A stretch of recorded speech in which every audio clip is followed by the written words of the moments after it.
esto ya no es una diferencia de opiniones, es un despapalle con todas sus letras dentro de Morena a nivel nacional. Y es que esta semana 80 diputados de su propia bancada se lanzaron contra Ariadna Montiel, la secretaria del Bienestar. La acusan de grosera, de opaca, de cero dialogante. Bueno, algunos ya hasta piden su destitución. Y mientras tanto, desde el Palacio Nacional y desde la oficina de Claudia Sheinbaum, la defienden con todo. Hoy vamos a desmenuzar todo este conflicto interno. ¿Qué está pasando realmente en Morena? ¿Quién quiere controlar los programas sociales? ¿Y por qué, en medio de todo, la gente que más necesita los apoyos está quedando en segundo plano? Pero vamos por partes. Primero el pleito. Un bloque de 80 diputados morenistas denunció públicamente que ya no confían en Ariadna Montiel. La acusan de no entregar información, de ignorar al Congreso y de tener una actitud, digamos, poco amable. Pero esto no viene de ayer. Según ellos, ya habían intentado hablar con ella y siempre encontraron la puerta cerrada. Ahora, la exigencia pues sube de tono. Algunos ya piden que la corran. ¿Y qué hace Morena como partido? Bueno, Ricardo Monreal trata obviamente de calmar las aguas. Dice que hay que tener tolerancia, que Ariadna Montiel es profesional, que todo se puede arreglar hablando y que no hay que dramatizar. Pero Claudia Sheinbaum, la presidenta de la República, fue más clara. Salió a defenderla con todo. Dijo que Ariadna Montiel es una funcionaria ejemplar y que el verdadero problema no es ella, sino los diputados que quieren volver a las gestiones personales con los programas sociales. O sea, traducido, quieren colgarse la medalla y manejar los apoyos desde sus territorios. Aquí, obviamente, es donde el pleito interno se pone interesante en Morena, porque no es solo un problema de formas o de egos, es un choque por el poder real dentro del partido. Por un lado, vemos a los diputados que quieren tener injerencia en la operación de programas sociales en sus distritos, pero por otro lado, la presidencia y el gabinete que buscan mantener ese control centralizado desde arriba, pues no lo quieren dejar, ¿no? Y en medio de todo, pues obviamente están los programas sociales que en vez de ser una política de Estado bien estructurada, pues vemos que se está convirtiendo en un botín político en esta guerra de poder. Esto definitivamente nos recuerda mucho a los viejos pleitos del PRD, donde veíamos indisciplinas, bloques internos, tiros por debajo del agua y luchas territoriales disfrazadas de preocupación por el pueblo. Y mientras los de arriba se acusan y se defienden entre ellos, pues obviamente la gente queda fuera del debate, ¿no? La que necesita los apoyos, la que espera claridad, la que quiere eficiencia, no pleitos internos. Pero bueno, ya Morena contra Morena. Morena está peleando contra Morena. Los programas sociales están en juego. Y mientras se lanzan acusaciones cruzadas, la gran pregunta es, ¿quién va a garantizar estos apoyos, no? Porque en este pleito lo que menos importa hasta ahora, pues estamos viendo que es el bienestar real de la gente. Lo que están haciendo los diputados a nivel nacional definitivamente es alarmante. Ya la presidenta de la República y ya Ricardo Monreal, el coordinador de la bancada de diputados en Morena, pues ya salieron a hablar, pidieron calma, pero están pasando cosas en el Congreso de la República. Y bueno, esto ya no es política comercial. En la sección de noticias internacionales vamos a hablar de una montaña rusa de decisiones, porque Donald Trump anunció aranceles históricos para proteger la economía estadounidense, pero en menos de 2 semanas ya cambió de opinión al menos 9 veces. Vamos a tratar de explicarles con peras y manzanas qué está pasando con los aranceles a China, por qué el precio del oro y de los iPhones está temblando y cómo este caos de mensajes podría costarle muy caro a Donald Trump y sobre todo al mundo, ¿no? Todo esto arrancó con una promesa de Donald Trump, donde dijo que los aranceles radicales a todos los países que no traten con justicia a Estados Unidos. Empezó Donald Trump a hablar de aranceles del 10, del 50 y de hasta el 145%. En estos aranceles incluyó de todo: electrónicos, autos, farmacéuticos, semiconductores. Hasta ahí todo iba en su línea dura, pero apenas unos días después, empezaron los cambios. Primero, exentó productos clave como el cobre, los fármacos y los chips. Luego reculó en el discurso del arancel recíproco y dijo que iba a cobrar la mitad para no dañar a los aliados. Después vino el famoso Día de la Liberación, este mega evento en la Casa Blanca, pero en lugar de claridad, trajo más confusión. Peter Navarro decía que no habrá negociaciones. Unas horas después, Donald Trump decía que sí habrá negociaciones, ¿no? Peter Navarro decía que esto es una emergencia nacional. Donald Trump posteriormente dijo que pueden llegar a acuerdos si ofrecen algo bueno para Estados Unidos. Literal, todo el gabinete contradiciéndose en tiempo real. Después de todo, pues obviamente vino lo inesperado. El mercado se desploma, el oro rompe récord y Apple empieza a temblar. ¿Por qué? Porque los aranceles golpeaban directamente a teléfonos, a computadoras, a tecnología clave, y Donald Trump decía que quería que los iPhones se fabricaran en Estados Unidos, pero después los excluyó de los aranceles y luego volvió a decir que sí los iba a arancelar. Este lunes dice que no habrá pausa. El martes anuncia una pausa de 90 días y el miércoles dice que eso fue parte de su estrategia desde el inicio. Ajá. Y cuando creían que el asunto no podía estar más enredado, Donald Trump dice que los aranceles del 145% a China son muy altos y que está considerando bajarlos sustancialmente. Pero al mismo tiempo, su equipo dice que no hay decisión final y otra vez Donald Trump remata con esta joya de declaración. Dijo que no cambia de opinión, pero que es flexible. Entonces, hasta ahorita no sabemos si habrá más aranceles, si se cancelan, si solo se mueven de grupo. Nadie sabe, ni siquiera su gabinete. Lo que sí sabemos es que esta política de zigzag pues genera una incertidumbre terrible. Vemos a inversionistas que están sacando su dinero, a empresas que no saben si mover o no producción y los consumidores pues podrían terminar pagando más por todo. Donald Trump dice que está jugando a ajedrez, pero hasta ahora parece más bien que se está jugando una partida de ruleta rusa económica. ¿Ustedes qué opinan? Veremos si esto es una estrategia o es un caos disfrazado de liderazgo.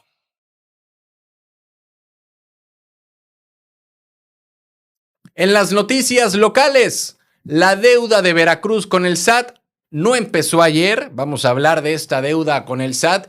Esta deuda que ni siquiera inició con Cuitláhuac García ni con Miguel Ángel Yunes. Bueno, es una deuda que viene desde los tiempos de Fidel Herrera. Y ahora Rocío Nale está buscando cómo pagar esta deuda. Esta semana la gobernadora de Veracruz lo dijo abiertamente.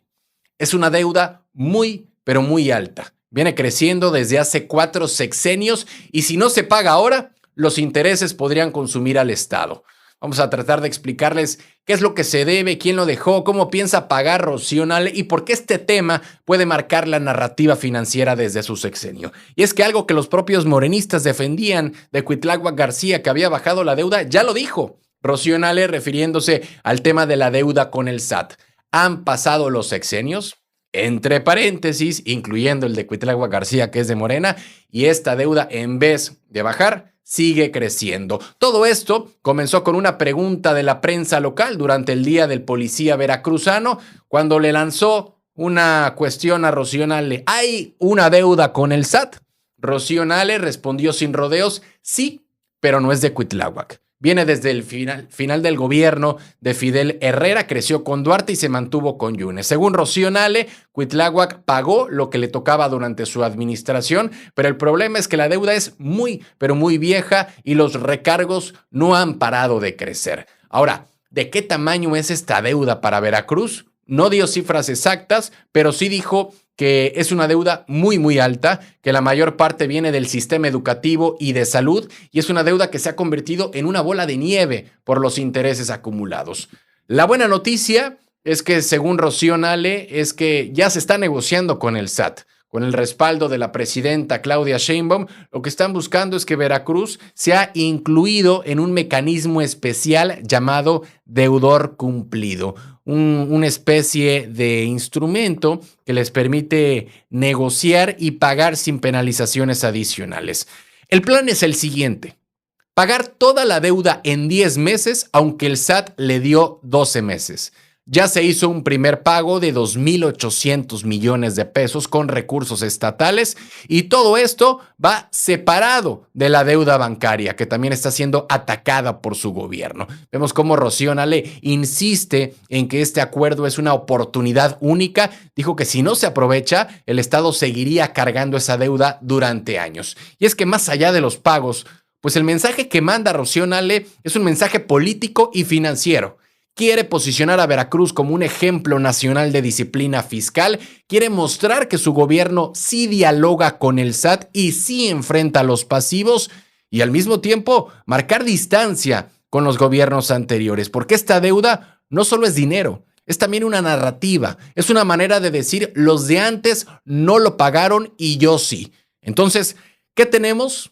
Tenemos un problema heredado, un esquema especial con el SAT, un pago histórico ya en marcha y una gobernadora que busca dar un golpe de autoridad desde las finanzas públicas, pero el reto no es solamente pagar, es mantener las obras, es mantener la inversión, es el mantener el gasto social y la disciplina financiera al mismo tiempo. ¿Se puede? Es la gran pregunta.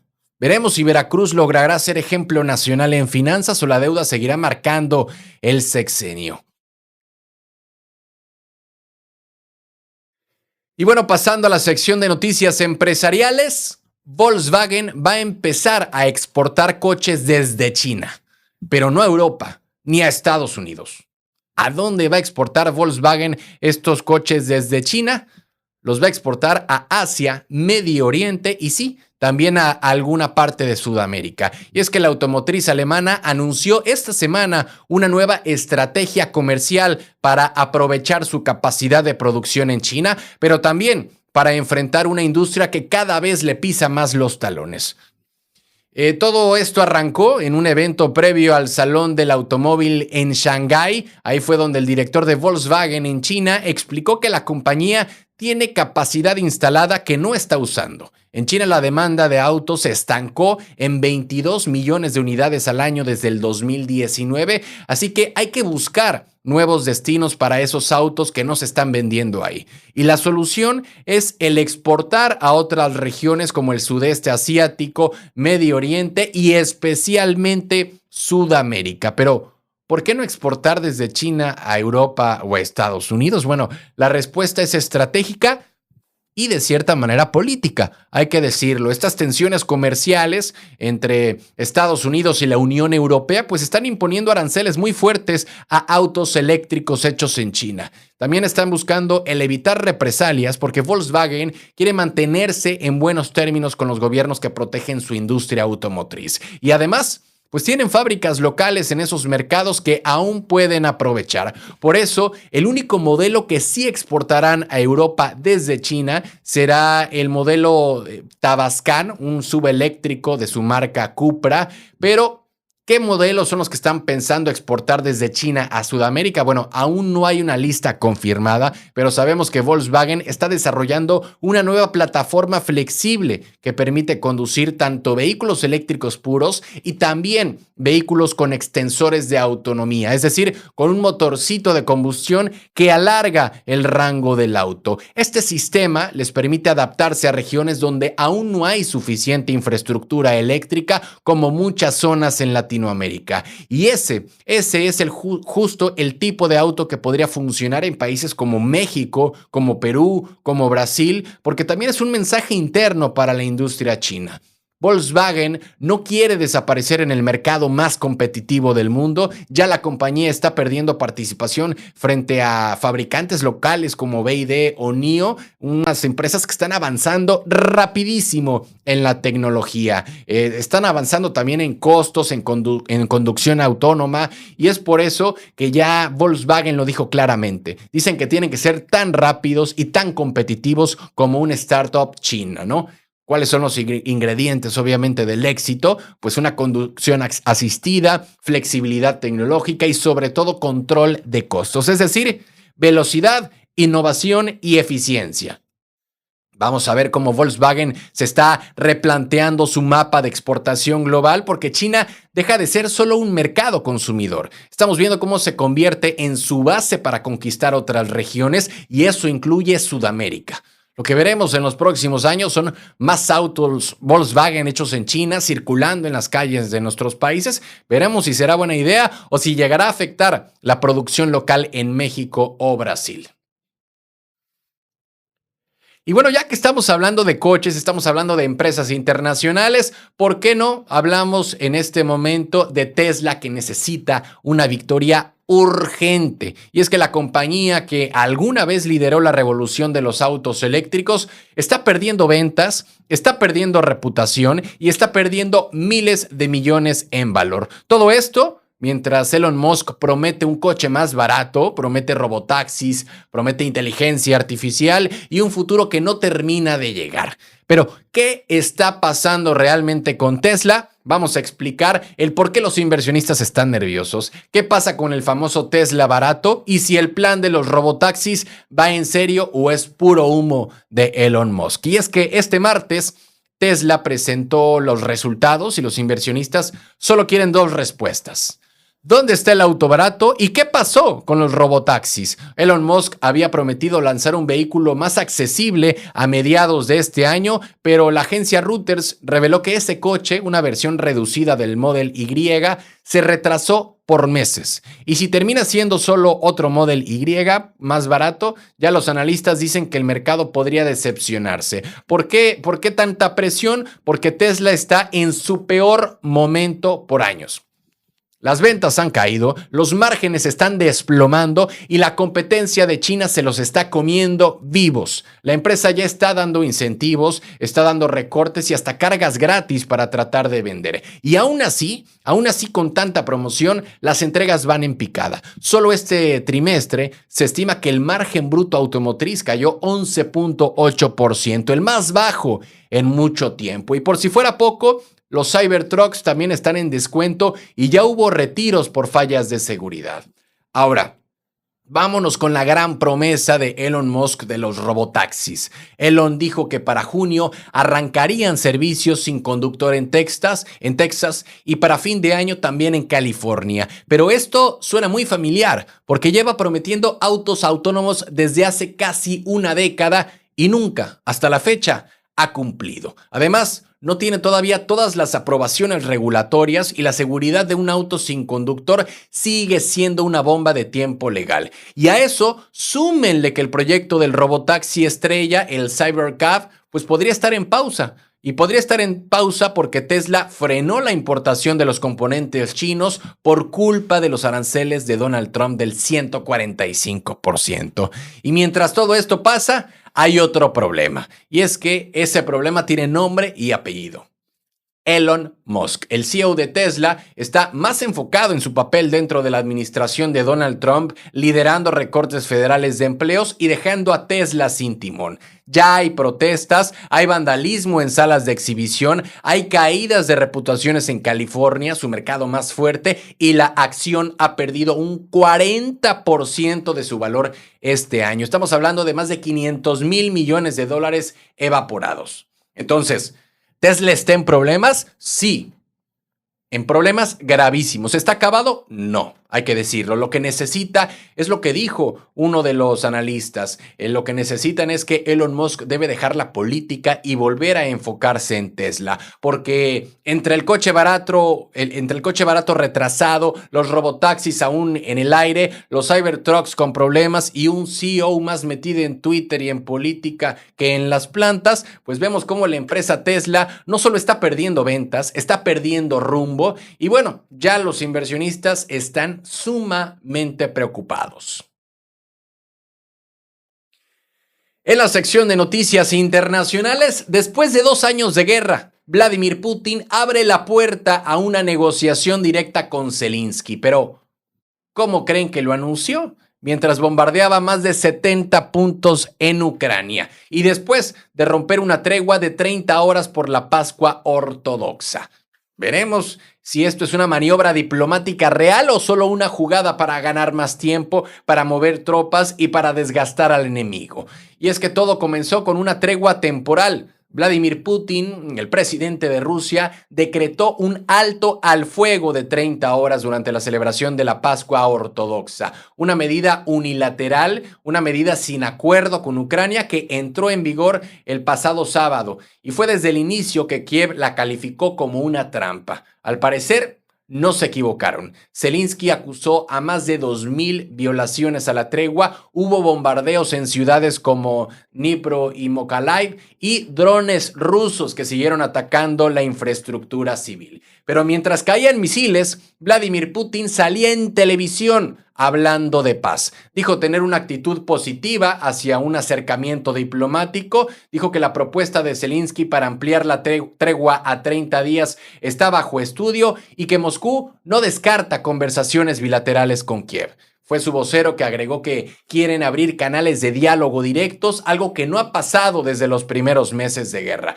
Pero ya no sabemos si pueden confiarse en una persona así. Ya Zelensky lo dejó muy claro. Ya dijo que si bombardean durante una tregua, ¿cómo van a confiar en una futura negociación? Pidió obviamente un alto al fuego de 30 días centrado en infraestructura civil y acusó que la propuesta rusa es una fachada mediática. Por su parte, Estados Unidos reaccionó con cautela. Donald Trump que había prometido tantas veces que si llegaba a la presidencia en un día acababa la guerra, pero estamos viendo todo lo contrario. Donald Trump ha tomado distancia del apoyo militar a Ucrania, sugirió un cese de un mes el mes pasado, algo que Rusia lo rechazó, y aunque funcionarios estadounidenses han intentado mediar desde Arabia Saudita, no han existido avances. Entonces, ¿qué significa que Putin diga que sí a dialogar? Probablemente no sea una verdadera intención de paz. Muchos analistas lo leen como una maniobra para dividir a Occidente. Otros lo ven como una maniobra para bajar la presión internacional y desgastar a Ucrania desde lo diplomático mientras siguen los ataques, porque mientras se habla de paz, el Ministerio de Defensa ruso reportó bombardeos en 74 objetivos ucranianos apenas terminó la tregua. Vemos cómo Vladimir Putin dice que está analizando todo esto cuidadosamente y Zelensky responde que no se puede negociar bajo fuego.